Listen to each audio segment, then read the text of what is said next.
welcome to the Stronger After Stroke podcast. I'm your host, Rosa Hart, the stroke nurse navigator at the Norton Neuroscience Institute. And today I have a stroke survivor with me who is also kind of a coworker now. And he has a really great story to share about his experience. This is Adam Maddox. Thanks for being with me Yeah, of today. course. Thanks for having me. Yeah. So, can you tell us a little bit about yourself and what your life was like, what you were doing before you had a stroke? I feel like before, I was doing a little bit of everything. It was just doing the usual 20 plus year old things. I was working with AT&T. It was actually a subsidiary. Oh my gosh, why did I mess that up? Um, so I was just out in the field working, taking care of my daughter, who was at the time 3 years old. What else? DJing. Right. I was about to say, I'm a you're kind of DJ. downplaying how fun your other job was, right? Um, yeah, I was So, just living life, having fun. Felt like I was, just invincible. That's how it felt. And then, yeah, so tell me about the day that you had your stroke. What was that like? And did you feel like something was coming on? um, it was like a whole weekend. I was having really extreme headaches, but just didn't think about it because like it was actually the same time that my brother had passed away. Mm, I actually had my stroke at his funeral. really? Yeah, and I collapsed on the floor at the funeral home. Um, and I just remember having a seizure and being rushed to Audubon first, and then obviously to Brownsboro, and then just that's where it started. All the getting back to or taking care of me, trying to fight for my life at that time. Um, but prior to that, I just had bad headaches, but I just didn't think about it. I just thought, oh, I'm a DJ, so I have headaches. Just I had them just cause I was loud around loud music, loudspeakers. Did you think you were giving yourself headaches from? Maybe, yeah. Yeah. That's what it felt like, and then I was on the road a lot with my job. I was driving 12 plus hours, going into homes. So I was just, driving can give you headaches. Yeah. Just honestly, especially in Kentucky, dang near everything can give you a headache. Yeah, here we live in the Ohio Valley, Unfortunately. and everybody's got allergies here, so that happens a lot. So, when you had the stroke and you came into the hospital, was that really new for you? Like, Oh, had you ever absolutely. been in the hospital before? When I was really young, like first grade, I broke my arm, but then other than that, I mean, I had white coat syndrome. Never liked going to the doctors. Never felt sick enough to go to the doctors or anything like that. Um, so I just never went. Like I said, I felt like I was invincible. When I was sick, I just take Tylenol, cold and flu medicine. Didn't really feel like I needed to go to the doctors. And Yeah. then, of course, when that happened, that was a whole new thing. So, what kind of stroke did you have? What do you remember them telling you? I actually have no idea what it's called. I can't remember. It's a rare form because it was due to CVST, which is a rare blood clot. It caused two brain bleeds and the stroke, of course, and then it caused seizures as well. The seizures was the one thing that threw me off because I never had them before. I didn't know that was a part of it, but of course, anything with brain can cause a seizure. Um, but I don't know. I mean, that's all I really know. I'm sorry. Yeah, no, that's great. That's your experience. And so, while you were in the hospital, did you experience many of those symptoms that we talk about a lot with Be Fast? Like, was your Um, balance affected, no. or did you have any weakness in your arms or So I legs? actually they sedated me for a week. I Because of the seizures? so because of everything. I didn't. It felt like when I came in on that Sunday, I didn't actually wake up and actually realize where I was until the next Saturday. So it felt like I was napping or asleep the whole time. And then when I woke up, I was like, "Where am I? Like, what day is it?" And they're like, "Oh, it's Saturday." And I remember going in on a Sunday. So I don't remember anything in between there. It just felt like just I was asleep. Like when you close your eyes at night, and you wake up and it's a week later. Um, which was crazy to me. But when I woke up, obviously I completely lost everything, head to toe on my right side. Um, I lost ability to talk.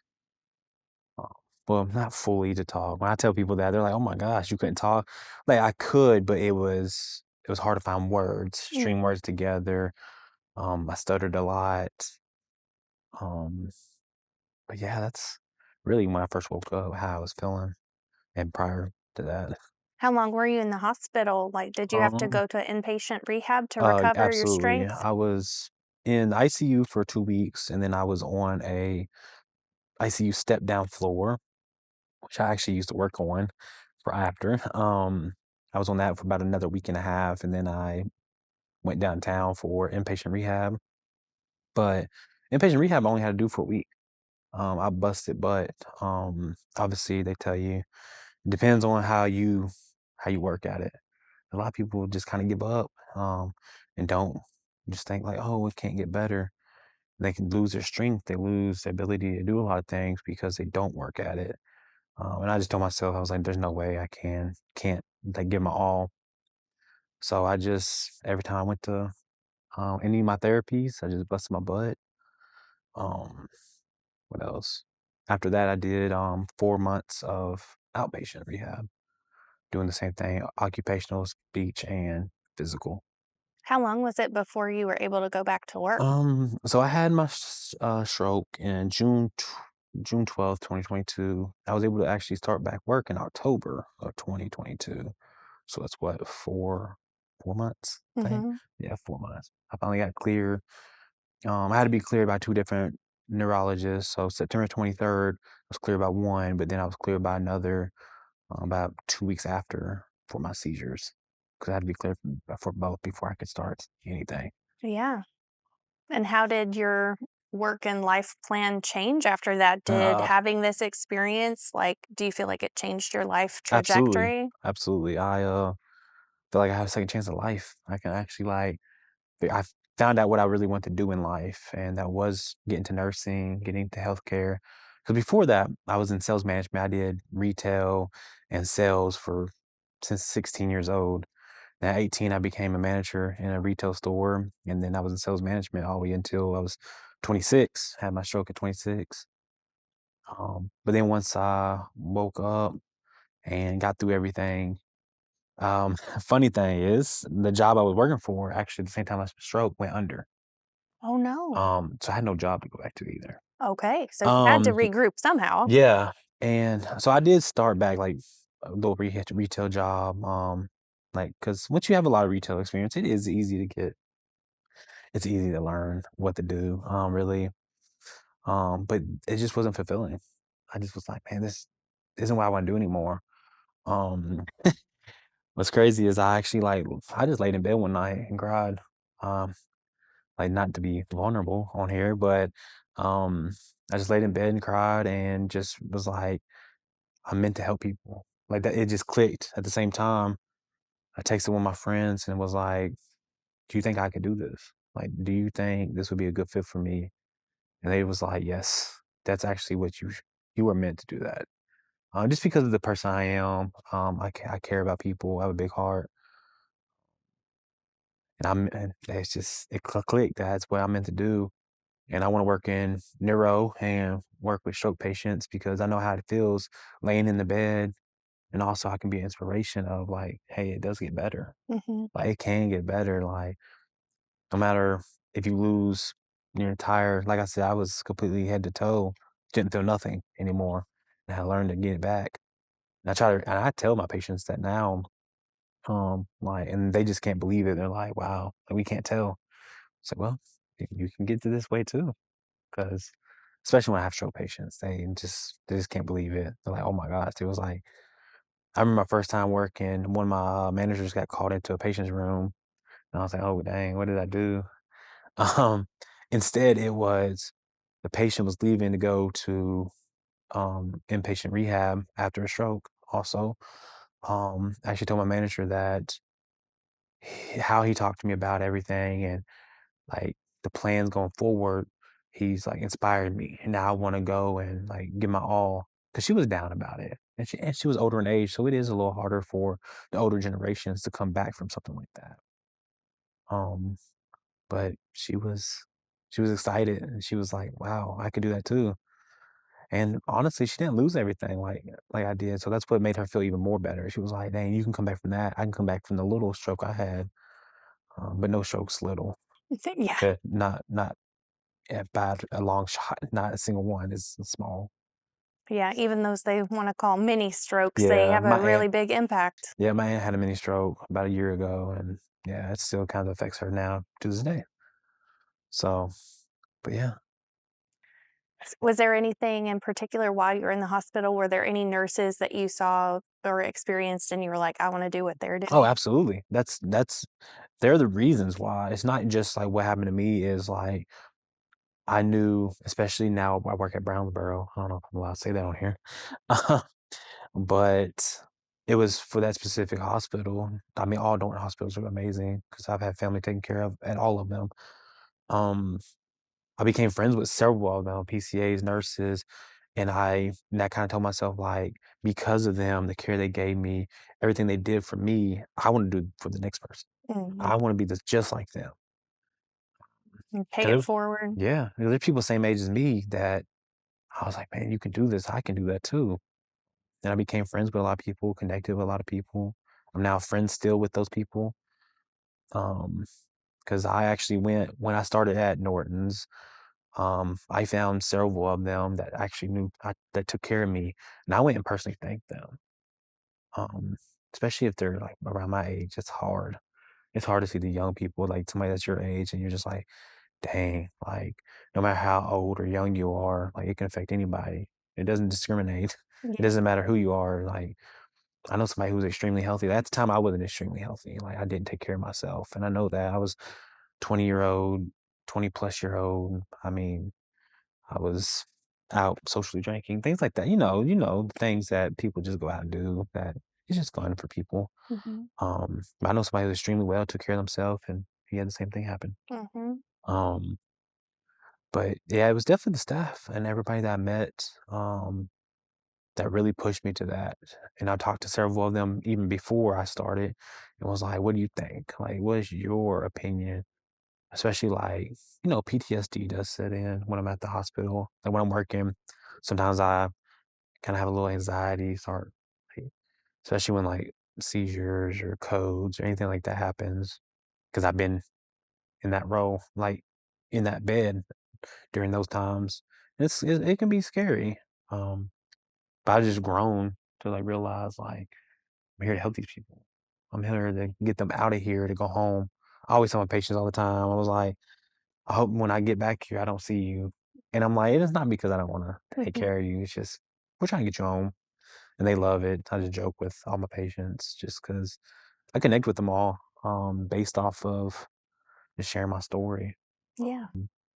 Especially like some patients don't want male guys take care of them. Um, and but I talked to this one patient who got comfortable with me because they just understood like what I was going through and like how I understand how they feel. I understand like the embarrassing. Like I have patients who are embarrassed Mhm. to be changed and things like that.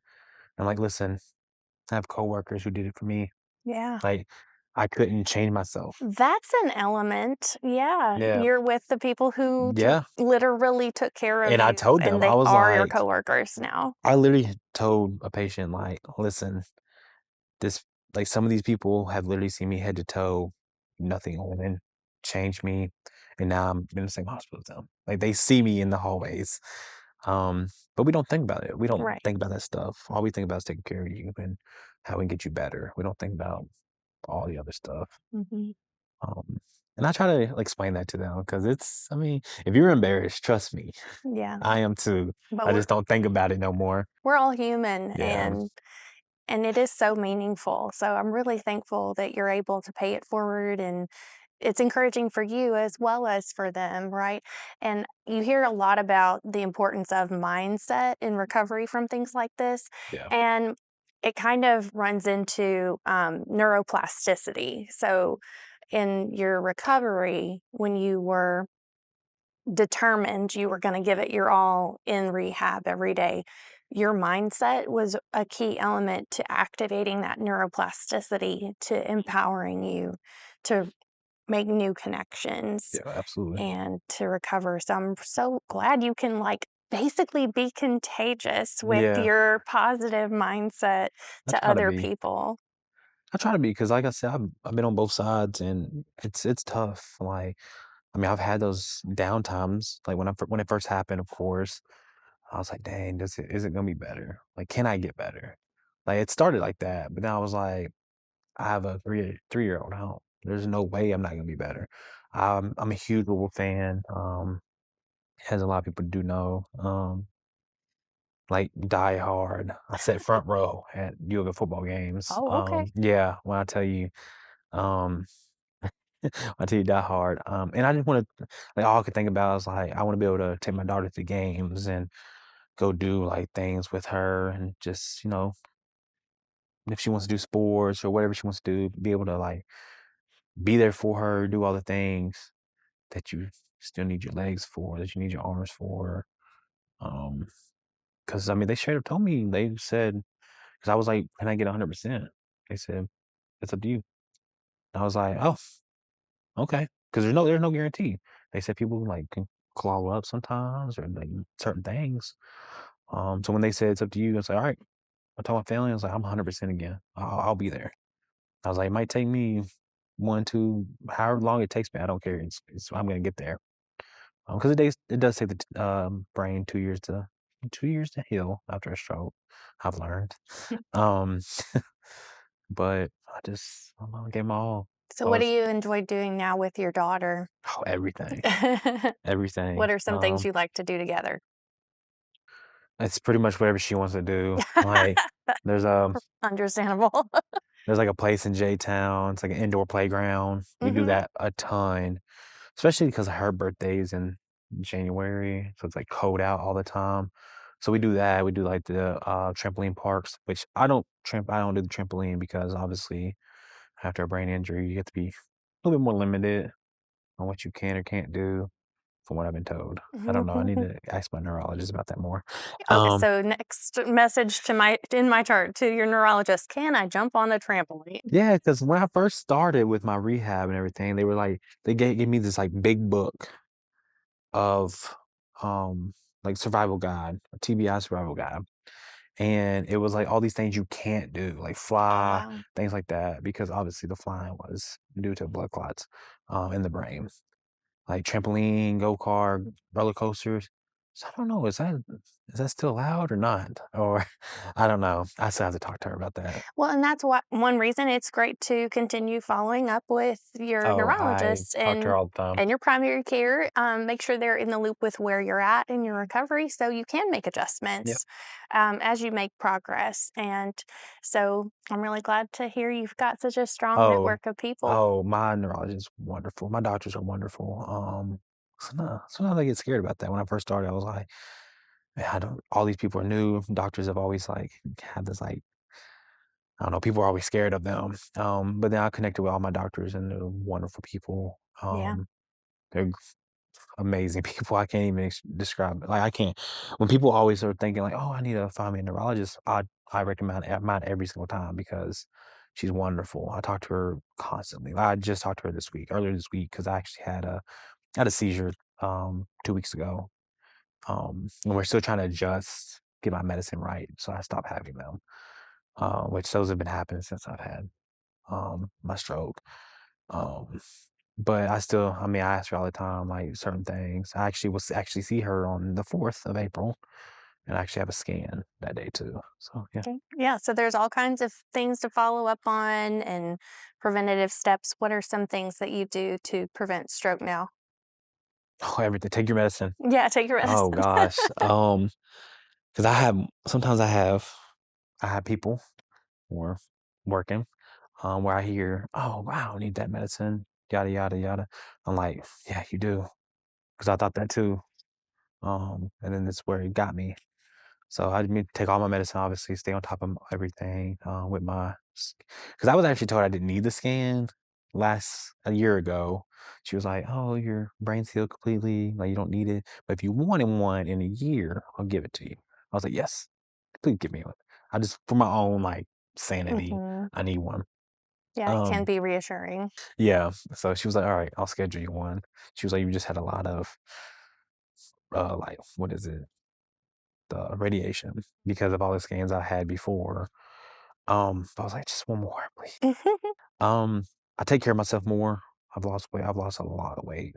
Like, when I went into the hospital, I was at, like, 360. I lost 100 pounds from then since then, but a lot of that weight was I was bedridden. I was on a feeding tube, so not healthy, Way to lose weight weight. loss. Like, I lost a lot of, muscle mass. So, obviously, I gained weight due to the fact that, like, I gained lost 100 and then gained more weight, obviously, because of gaining muscle mass and actually eating real food and not a feeding tube. So then I just take care of myself, make sure I'm eating much better. Moderation is key. A lot of people don't realize, or everybody thinks you have to be super strict. Like, moderation is key. You don't have to be. I used to have a dietitian with my doctor's office, so I've learned how to manage that. Um, I don't know. I don't do any of the things I used to do. Like, I actually don't drink at all. I know it's legal and allowed and whatever, but just for my own sanity, I don't do it. Well, I believe it's contraindicated for seizures too, Yeah, right? especially with, like, seizure medicines, it can lower your seizure threshold. They say again, moderation, a few drinks. I just myself, I just won't. That's good. Um, Yeah. I'm just not honest, I'm scared. I'll just be real, You're that like, "I'm trying terrifies to me. avoid it at all Yeah, costs, please." that because them seizure I have focal seizures, which aren't, like, the big blowout ones, but regardless, they're scary, because I can't talk when it happens and stuff, and it's terrifying. Um, That would scare me too. yeah, so I just try to do everything I can to, just take care of myself as much as I can. Good sleep. A lot of people think you can just go off of whatever amount of sleep you can. You need to take care of yourself, take care of your brain. What helps you get enough sleep at night? Nothing. I'm just Nothing. kidding. Um, Working really hard at your job? yeah, that knocks me out for the day. Yeah. Um, but, like, if I'm not on my work schedule, then I don't know. I try to stay on my daughter's schedule, and I think that's what helps. Try to go sleep when she goes to sleep, wake up when obviously because she has to go to school, so I have to get up and take her to school. So just stay on her schedule, because then I know she's getting enough sleep. I'm getting enough sleep. Um, but yeah, that's pretty much it. That's fantastic. Um, when it comes to, like, getting enough sleep, So what's next for you? What's your nursing plan? school. Yeah. Um, this I actually start on in April 6th. Okay. So Right yeah, around the corner. yep. That So must I'm be why excited you're about that. available today, because you won't be available much after that. I feel like I never was available at all. My work schedule got weird, and then I've been on what is it called? Intermittent leave. I was on that obviously because of my seizures. Mm, So my schedule's been crazy. But yeah, that's next for me is nursing school. that's great. I feel like I'm terrible at interviews, so I'm sorry. No, thank you so much for sharing your story. I Uh, think it's absolutely inspiring because you have such a clear why. And I mean, we didn't get to it yet, but I was going to ask, it's one good thing that helps you sleep at night is knowing that you made a difference in oh somebody yeah, else's life. absolutely. And it sounds like you are very clear on that. Oh yeah. So, and having a clear sense of purpose, Hmm. like I'm going to rest now and then I'll be fired up to do my good thing for Yeah, tomorrow. that definitely is. Because, like, don't get me wrong, there's some days at the hospital. I mean, sure um, where it's just so hard and such a bad night. And you're just like, sometimes I question. I'm like, dang, like, can I do this? But then I'll, like, leave work, get home. I'm like, you know what? I'm glad I do this. Like, or I'll come in the next day, clear mind, like, it's a new day, it's new, fresh start. I have an amazing night, and I'm like, I'm so glad that this is what I choose to do. Because I mean, just like, but with any job, there are ups and downs, the hard days. Just cause, like, you see a lot working in a hospital, like, you Hmm. see a lot, sad, stressful, but it's way worth it. The reward and the fulfillment and everything that you get from it is Nothing like you ever feel like ever feel. It's even better than being a DJ? So Uh-oh. the DJing part is that's really fun. Like that's like my like getaway, like my escape. Gotcha. When I just want to clear my mind, I don't. There's no pressure to it. Like don't get me wrong with weddings, it is because Maybe a little they're pressure. expecting like high expectations. But like I used to do a lot of concerts pre-COVID because obviously when COVID happened, a lot of things got shut down. Concert halls are now gone, especially in the city of Louisville. There was no pressure. It was fun. It was an escape. I just came, just knew what I was gonna do. No, just go with the flow. If something happened, I mean, just go with it. But now it's like people's lives are in your hands, so it's a little bit more stressful. That's true. It's yeah. So like you have to actually like mentally, as long as like yes, it's physically hard, like with dealing with a lot of things you deal with, but like mentally, it's probably the most. It's probably the hardest thing mentally, Mhm. but it's so worth it. I totally agree. It's hard mentally more than it is physically most of the time. But I'm really glad to hear that you're still doing your DJing as like Yeah, a musical absolutely. outlet because I think we really do need those things outside of work to just remind us. Because especially working in the hospital, you're with people on the worst days of their lives, and that's your every work day. Yeah, And so to be able to intentionally spend time with people on probably the most fun times of their yeah, lives yeah. is a great balance. See a bunch So, of just smiling people, people having fun. That's nice. Because like you said, most people when they go in the hospital, they feel like it's. I have patients that ask me every day if they're gonna die, and I'm like, no. or not if I can help it. Right. Especially like I'll have the patients that like they'll be like, "Oh, I'm so sick. Am I gonna die?" And they're literally not that sick at all. Oh, They're like, I don't even know if you should have been admitted, but that's not my call. I'm not a doctor, so I can't tell you that. we're just going to take care of you. But It'll yeah, be all right. absolutely.